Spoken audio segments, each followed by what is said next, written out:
နာမည်ကြီး celebrity တယောက်ရဲ့ကိုရေးကိုတာခွေဟန်ဝန်ခန်းချက်တစ်ခုကလေအခုခေတ်လူငယ်တွေစိတ်ကြမ်းမိုင်းနဲ့ပတ်သက်ပြီးအကြီးကျယ်ဆွဲနွေးနေကြတဲ့ပြဿနာကြီးတစ်ခုလုံးအတွက်ရှေ့ပြေးအချက်ပြမီလို့ပြစ်နေတာလေဆိုတာမျိုးစဉ်းစားမှုကြလားဒီနေ့မှာတော့ Billie Eilish ရဲ့အတွေ့အကြုံကိုအခြေခံပြီးတော့ပေါ့နော်ကျွန်တော်တို့ရဲ့ဒီ digital ကဘာကြီးကလူငယ်တွေရဲ့ဦးနောက်ကိုဘယ်လိုတွေများပုံဖော်နေတယ်လဲဆိုတာကိုတစ်ချက်လေ့လာကြည့်ကြရအောင်ကဲဒီဇလန်ကဒီလိုဆိုတာပါ2010နဲ့ interview တစ်ခုမှာ Billie Eilish ကသူ့အသက်17နှစ်အရွယ်ကအတွေ့အကြုံတစ်ခုကိုပြန်ပြောပြတယ်။သူပြောသွားတဲ့စကားကဒါကကျမရဲ့ဦးနောက်ကိုတကယ်ကိုဖြစ်စီဖြစ်ခဲ့တာတယ်။တော်တော်လေးကိုထိတ်လန့်စရာကောင်းတဲ့ဝန်ခံချက်နော်။အဲ့ဒီစကားတစ်ခုကမယ်အခုကျွန်တော်တို့ sensitive မဲ့အကြောင်းအရာတစ်ခုလုံးရဲ့အတီးကကြတဲ့မိခုံတစ်ခုကိုဖြစ်လာစေခဲ့တာပါ။ဆိုတော့ဦးနောက်တစ်ခုဖြတ်စီခံရတယ်ဆိုတာတကယ်တော့မဘာအောင်ဆိုလိုတာလဲ။ဒါကပုံပြေးတပြည့်ငယ်နဲ့စိတ်ခံစားချက်ရကြောလိုက်တာမျိုးလားဒါမို့သိပ္ပံနေကြတိုင်းတာလို့ရတဲ့အပြောင်းလဲတွေဦးနောက်ထဲမှာတကယ်ကိုဖြည့်သွားတာလားအဲ့ဒီမိခွင့်ရဲ့ဖြိုရှာဖို့ celebrity တယောက်ရဲ့ဖုန်းလက်ချက်ကနေသိပ္ပံပညာရဲ့နေပေတွေကိုကျွန်တော်တို့ခုံကူးဝင်ရောက်ကြည့်ကြရအောင်ဟုတ်ပြီအပိုင်းတဲ့ထိတ်လန့်စရာကောင်းတဲ့လူသိရှင်ကြဝန်ခံချက်ဒီပိုင်းမှာတော့ Billie Eilish ရဲ့အရန်ကိုထိတ်ခိုက်လွယ်တဲ့အရွယ်မှာစခဲ့တဲ့အတွေ့အကြုံကိုအသေးစိတ်ကြည့်ပြီးတော့ဒီ feedback ကကျွန်တော်တို့ကိုဘာတွေပြောပြနေလဲဆိုတာကိုသုံးသပ်ကြည့်ကြမယ်ကဲသူရဲ့ဖွင့်ဟချက်ထဲကအဓိကအချက်တွေကိုကြည့်လိုက်အောင်အသက်16နှစ်မှာစားခဲ့တာနောက်ပိုင်းမှာတော့ပုံမှန်လိုတောင်ထင်လာပြီးအားပေးတဲ့သူလိုတောင်ဖြစ်လာခဲ့တဲ့အဲ့ဒီကနေစင်အကြောင်းဖတ်တာတွေနှိမ့်ဆက်ညင်ပန်းတာတွေပါတဲ့အကြောင်းအရာတွေအထိတဖြည်းဖြည်းပိုဆိုးတာတွေကိုကြည့်လာမိတယ်အကျိုးဆက်ကတော့အိမ်မှာဆိုးတွေမှတ်တယ်အိမ်နေလှုပ်မရတာတွေဖြစ်တယ်ပြီးတော့ကိုကဲရှိတယ်လို့ပြင်းပြင်းထန်ထန်ခံစားရပြီးဒေါသထွက်လာတာတွေအထိပါပဲကဲအပိုင်းနဲ့ဖြစ်စည်းခံရတဲ့ဆိုတဲ့နောက်ွက်ကတိပံပညာဟုတ်ပြီအခုသူရဲ့စိတ်ခံစားချက်ကိုတိပံရှူထောင်းကနဲ့အသေးစိတ်ခွဲခြားစစ်ပြကြည့်ကြရအောင်သူဦးနောက်ထဲမှာတကယ်ဘာတွေဖြစ်ခဲ့လဲဘလို့ချိတ်ဆက်နေလဲဆိုတာကိုကြည့်ကြမယ်သူပြောခဲ့တဲ့ဒီစကားတစ်ခုကိုပဲကြည့်အချင်းနဲ့ဘလန့်တောင်စိုးသွားလဲဆိုရင်လည်းအကြမ်းမဖတ်ရင်ဘာမှကိုမကြည့်နိုင်တော့တဲ့အထိပဲဆွဲဆောင်မှုရှိတယ်လို့တော့မထင်တော့ဘူးတဲ့ဒါကကျွန်တော်တို့အတွက်ပထမဆုံးသိပ္ပံနည်းကျတက်လွန်စားသူဘာကြောင့်ပိုပြီးပြင်းထန်တဲ့အကြောင်းအရာတွေကိုလိုအပ်လာရတာလဲအချက်ကကျွန်တော်တို့ဦးနှောရဲ့ Sulap စနစ်ဆိုတဲ့ reward system ထဲမှာရှိနေတယ် dopamine sensitization လို့ခေါ်တဲ့ဖြစ်စဉ်တစ်ခုကြောင့်ပေါ့ဆိုလိုတာကဦးနှောကထားမလုံဆောင်မှုလေးတွေနဲ့ကျဉ်းနှံမှုမရတော့ဘူးပိုပြင်းထန်တဲ့ပိုထူးခြားတဲ့ຢာတွေကိုမှလိုချင်လာတော့တာဒီဇာတ်ကိုကြည့်လိုက်ရင်အဲ့ဒီဆဆဖို့ကိုရှင်းရှင်းလင်းလင်းမြင်နိုင်တယ်ဘယ်ဘက်မှာ Eilish ဖော်တဲ့အကြမ်းမဖတ်မှကြည့်လို့ကောင်းတော့တယ်ဆိုတဲ့ခံစားချက်ညာဘက်မှာကတိပ္ပဏီကြရှင်းပြချက်မီဆိုလင်ဘဲဒိုဘန်ဘီ system ရဲ့တုံ့ပြန်မှုရဲ့အများပြင်းထန်လာတာပေါ့ဒါကအဲ့ဒီ sensitization ရဲ့ပုံမှန်လက္ခဏာတစ်ခုပဲပြောရရင်သူ့ဦးနှောင်ရဲ့ဆူလားပြတဲ့လမ်းကြောင်းတစ်ခုလုံးကပြန်ပြီးတော့ wiring အသစ်ဆင်လိုက်လို့ဖြစ်သွားတာအဲ့ဒီထက်ပိုဆိုးတာကလက်တွေ့ဘဝကဆက်ဆံရေးတွေကိုသူ့အမြင်ပြောင်းသွားတာပဲသူကိုယ်တိုင်ပြောတာကပထမဆုံးလိန်ဆက်ဆံဖို့တဲ့အချိန်တွေမှာမကောင်းတဲ့ຢာတွေကိုတော့မငင်းခဲ့မိဘူး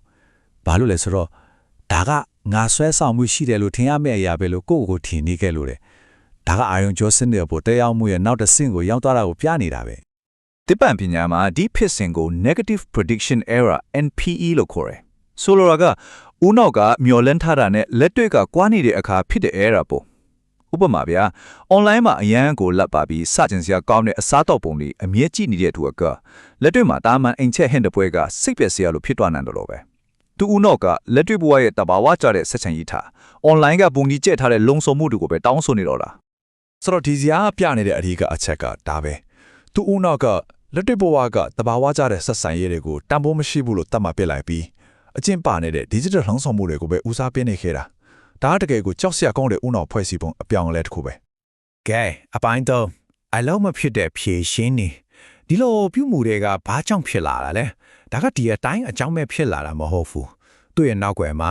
အရေးကြီးတဲ့စိတ်ပိုင်းဆိုင်ရာနောက်ခံအကြောင်းတွေရှိနေခဲ့တယ်ဒီနေရာမှာတတိထားမိဖို့အရင်အရေးကြီးတဲ့ချက်တွေကိုရှိတယ်သူ့ရဲ့ဒီလိုဆွဲလန်းလန်းကြည့်ရှုမှုတွေဟာသူ့ရဲ့ခန္ဓာကိုယ်ပုံပန်းတန်တဲ့ပတ်သက်ပြီးစိတ်မကြမနှဖြစ်တာတွေပိန်စဲတွေတောက်တာတွေကိုယ့်အကိုနားချင်အောင်လုပ်တာတွေနဲ့အချိန်ကိုက်ဖြစ်နေခဲ့တာပဲအားလုံးကအသက်12နှစ်ဝန်းကျင်မှာတပြိုင်နက်တည်းခိတ်ထဲတာစေပညာလေးလာမှုတွေကတော့ဒီလိုဆွဲလန်းစွာကြည့်ရှုတဲ့ပြုမှုကသူ့ရဲ့စိတ်ထဲမှာခံစားနေရတဲ့နာကျင်မှုတွေမလုံခြုံမှုတွေကိုခဏမြစ်ထားဖို့ကြိုးစားတဲ့ပုံစံတစ်မျိုးဒါမှမဟုတ်ကိုကုစားဖို့ကြိုးစားတဲ့ပုံစံတစ်ခုဖြစ်နိုင်တယ်လို့ယူဆကြတယ်ပြောရရင်တော့ဒါဟာစိတ်တန်ရာတွေကိုဖြည့်ရှင်းဖို့ကြိုးစားတဲ့ဒါပေမဲ့အလုံးမဖြစ်တဲ့နီလန်တစ်ခုဖြစ်ခဲ့တာပေါ့ ဟုတ်ပြီအပိုင်းလေးစီးမြတ်မရှိတဲ့ digital ကဘာကဲအခု Billie Eilish ရဲ့တူးချင်းစင်ကနေလူမှုတိုင်းဝိုင်းစင်တီခြုံငုံပြီးကြည့်လိုက်တဲ့အခါမှာတော့မြင်ကွင်းကပို့ပြီးခြေပန်းလာတယ်လို့ပို့ပြီးလာစိုးရင်ကြကောင်းလာတယ် ဒီကိန်းကနန်းကိုတစ်ချက်ကြည့်လိုက်53ရာခိုင်နှုန်းဒါက UK မှာရှိတဲ့အသက်17နှစ်နဲ့16နှစ်ကြားကလေးတွေရဲ့ထက်ဝက်ကြောင်က online ပေါ်မှာပြင်းထန်တဲ့ညီညာအကြောင်းအရာတွေကိုကြည့်ဖူးကြလဲဆိုတဲ့ရေးတက်ပဲကလေးနှစ်ယောက်မှာတစ်ယောက်နှုန်းနီးပါမယ်တော်တော်နားတုံကြိုင်တော့ ပြဿနာကဒီလောက်ကြီးနေတဲ့အချိန်မှာအစိုးရရဲ့ကာကွယ်ပေးမှုကတော့ဘယ်မှာလဲ UK ရဲ့ဥပမာကိုပဲကြည့်2019မှာအသက်အရွယ်စစ်ဆေးတဲ့ဥပဒေကိုသဘောတူခဲ့တယ်ဒါပေမဲ့2019ရောက်တော့အကြောင်းမျိုးမျိုးနဲ့အဲ့ဒီအစီအစဉ်ကိုတရားဝင်ဖျက်တင်လိုက်တယ်ဒီလိုမူဝါဒတွေကြရှုံးနေတာကြောင့်လူငယ်တွေဟာကာကွယ်လုံးဝမဲ့နေတဲ့အခြေအနေမှာရှိနေတာပေါ့ ဒါတင်မဲလားဆိုတော့မဟုတ်သေးဘူးကျွန်တော်တို့သုံးနေတဲ့ digital ပတ်ဝန်းကျင်ကဒီတိုင်းငြိမ်ငြိမ်လေးနေနေတာမဟုတ်ဘူးသူ့နောက်ွယ်က algorithm တွေကသုံးဆွဲသူတွေဘာကြည့်လဲဆိုတာကိုအမြဲစောင့်ကြည့်တယ်အဲ့ဒီအကြောင်းအရာမျိုးကိုပဲရှာရလွယ်အောင်လုပ်ပေးတယ်ပြီးတော့ engagement ပူရဖို့အတွက်ပူပြင်းထန်တဲ့ပူဆွဲလန်းစေမဲ့အကြောင်းအရာတွေစီကိုတဖြည်းဖြည်းနဲ့တွန်းပို့နေတာဒါကဆက်ကြောတတ်တည်းရဲ့ဥနောက်ဖွံ့ဖြိုးမှုကိုအမြဲထုတ်နေတဲ့စီးပွားရေးပုံစံတစ်ခုပဲ